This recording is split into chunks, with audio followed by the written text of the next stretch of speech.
Bond looked angrily at the back of the paper. "Now what the hell?" he said with control. "Just as you say, sir." M gave Bond a careful, appraising glance. He held the paper closer to his eyes. "This officer," he read, "remains basically physically sound. Unfortunately, his mode of life is not such as is likely to allow him to remain in this happy state. Despite many previous warnings, he admits to smoking 60 cigarettes a day. These are of a Balkan mixture with a higher nicotine content than the cheaper varieties. When not engaged upon strenuous duty, the officer's average daily consumption of alcohol is in the region of half a bottle of spirits of between 60 and 70 proof. On examination, there continues to be little definite sign of deterioration. The tongue is furred. The blood pressure a little raised at 160/90. The liver is not palpable. On the other hand, when pressed, the officer admits to frequent occipital headaches, and there is spasm in the trapezius muscles, and so-called fibrositis nodules can be felt. I believe these symptoms to be due to this officer's mode of life.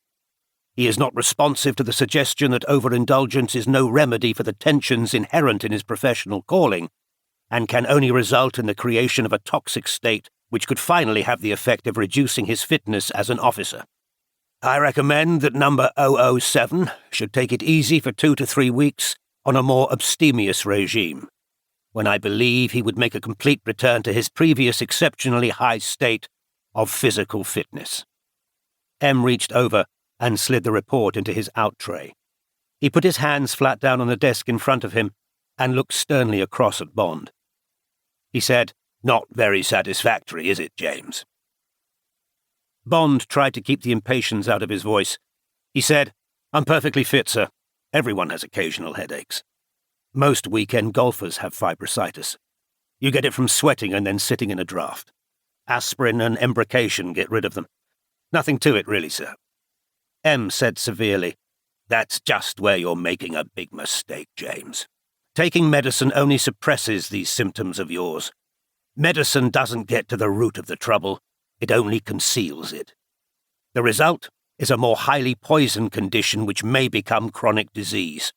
All drugs are harmful to the system. They are contrary to nature. The same applies to most of the food we eat. White bread with all the roughage removed. Refined sugar with all the goodness machined out of it. Pasteurized milk which has had most of the vitamins boiled away. Everything overcooked and denaturized. Why?" M reached into his pocket for his notebook and consulted it. "Do you know what our bread contains apart from a bit of overground flour?" M looked accusingly at Bond. "It contains large quantities of chalk, also benzoyl peroxide powder, chlorine gas, sal ammoniac, and alum." M put the notebook back in his pocket. "What do you think of that?" Bond, mystified by all this, said defensively, "I don't eat all that much bread, sir." "Maybe not," said M impatiently. "But how much stone-ground whole wheat do you eat? How much yogurt? Uncooked vegetables? Nuts? Fresh fruit?"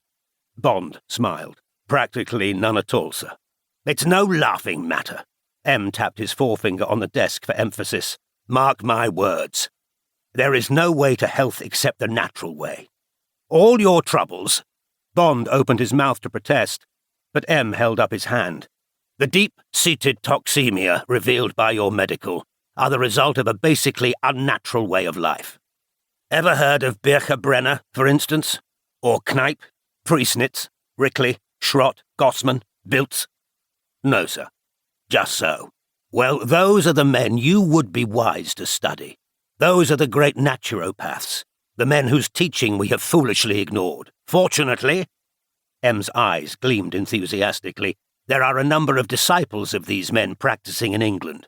Nature cure is not beyond our reach." James Bond looked curiously at M. What the hell had got into the old man? Was all this the first sign of senile decay? But M looked fitter than Bond had ever seen him. The cold grey eyes were clear as crystal, and the skin of the hard-lined face was luminous with health. Even the iron-grey hair seemed to have new life. Then what was all this lunacy? M reached for his in-tray and placed it in front of him in a preliminary gesture of dismissal. He said cheerfully, "Well, that's all, James. Miss Moneypenny has made the reservation."